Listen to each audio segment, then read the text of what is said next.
जिल्हाध्यक्ष डॉक्टर सुजय विखे पाटील यांनी S9शी बोलताना दिली। या उपक्रमाअंतर्गत शिर्डीतील प्रत्येक प्रभागानुसार विमा पॉलिसी नोंदणी करण्यात येणार आहे। 16, 17, 18 आणि 19 या तारखेला सर्व प्रभागांमध्ये योजनेची सुरुवात होणार असून विमा पॉलिसीचा शिर्डी ग्रामस्थांनी लाभ घेण्याचे आवाहन डॉक्टर विखे पाटील यांनी केले।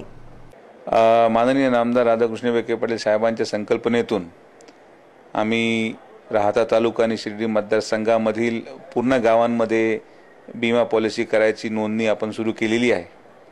त्याच धर्तीवर येणाऱ्या 16 तारखेपासून शिर्डीमध्ये या विमा पॉलिसी नोंदणीची आपण सुरुवात करत आहोत। त्यामध्ये प्रभाग या रचनेनुसार प्रभाग 1 मध्ये 16 तारखेला सुरुवात करणार आहोत, प्रभाग 2 मध्ये 17, मग 18 आणि मग 19 असे 4 प्रभागामध्ये 4 वेगळ्या तारखांमध्ये या योजनेची सुरुवात होणार आहे।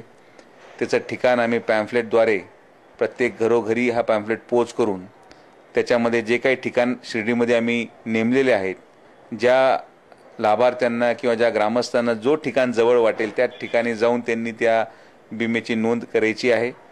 पॅम्फलेटद्वारे रिक्षाद्वारे आपल्याला सर्वांना माहिती होणारच आहे, पण पुन्हा एकदा मी शिर्डीच्या सर्व ग्रामस्थांना, सर्व गोरगरीब जनते, जी काही सर्वसामान्य कुटुंब आहे ज्यांना कदाचित अपघात झाल्यानंतर आर्थिक मदतीची आवश्यकता वाटते, त्यांनी निश्चित या योजनेचा लाभ घ्यावा।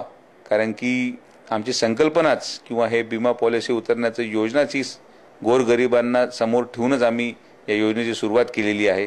आणि शिर्डी हा एक फार मोठा टप्पा त्याच्यामधला आहे, लोकसंख्या फार मोठ्या प्रमाणात आहे आणि म्हणून प्रत्येक प्रभागामध्ये 7 दिवस जे सेंटर आम्ही नेमलेले आहेत, 7 दिवस सलग तिथं या गोष्टीची नोंदणी होणार आहे। तर सर्व ग्रामस्थांना S9च्या वतीने मी विनंती करतो की आपण या योजनेचा लाभ घ्यावा आणि आम्ही जो काही हा प्रयत्न करत आहोत इन्शुरन्स उतरण्याचा, त्यासाठी आपला हातभार आमच्या योजनेला लावावा अशी मी सगळ्या ग्रामस्थांना विनंती करतो।